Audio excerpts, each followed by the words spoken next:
Hey, it's Arrow, and this is Vocal Defrag. Vocal defragging is asking yourself the questions and questioning the answers, building up a relationship with the self that you are. So many times we rely on others to help shape us, especially those that are in control of our careers.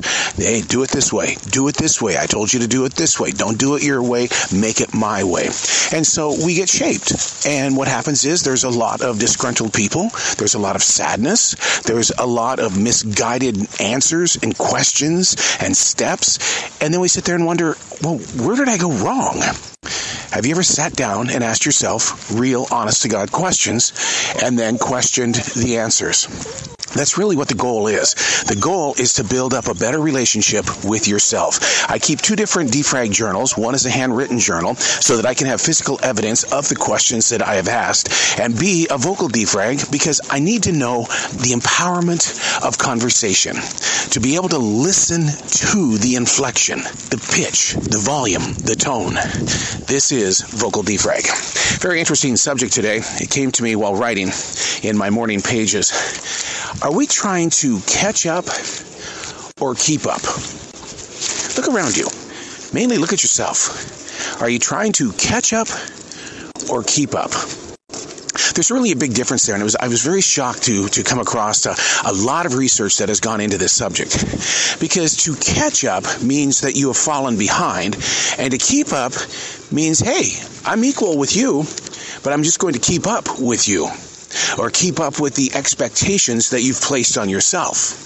Catching up is almost impossible. You can do a little bit here, a little bit there, whereas keeping up is kind of just maintaining the ability of keeping your disciplines in line. But there are many times, as a podcaster, being somebody who's in the movie promotions business, as well as being somebody who's got an essential job at a grocery store, I feel like I'm trying to catch up, to get back up to where I used to be. But the truth of the matter is, I'm not ever going to be where I used to be. It was a different world when I put in all those hours in the radio world. Got to do the radio station promotions. Got to create commercials for unbelievable clients. I'm not in that world anymore. But the mind has got to be able to let go of where you once stood and find out where you are today. So how can we transition into keeping up versus catching up? By being honest with yourself, by asking those questions and then questioning the answers, by developing a relationship with the person that you are in this present place of now. But so many people are afraid of their now because they're attached to what they call the good old days. Or, hey, I'm going to invest this much time into the future because I know that when the future gets here, then I'm going to be prepared and I'm going to reap on the savings. It's not the way it works, because we all know the future is controlled by everything else around us, including those bosses, including people in your family and friends. Your next decision, trust me, will be made by somebody else, and you're just in it to play along. So ask yourself that question, sit down with a tablet, pick up a digital device, and just ask, am I trying to catch up, or am I just trying to keep up? Break yourself down, because this article that I read was based on a woman's life. A woman who has a career, who is a mother, who is a neighbor, who does all these different things when it comes to hobbies. She has so many different things and expectations that she always felt like that she was trying to catch up, when really the goal is to just keep up. Becoming aware of who you are and how you develop your day is how you stay in tune with what you expect. For instance, like today, I was back in the podcast studio. It's a Saturday. Why would I even go in there? Because I was trying to catch up. I did 5 interviews while we were camping, and those interviews had to be transferred over to the hard drives. And I also do a show called CTCS, which is done inside a grocery store. I had to transfer those files. I was, in my heart, behind. I needed to catch up.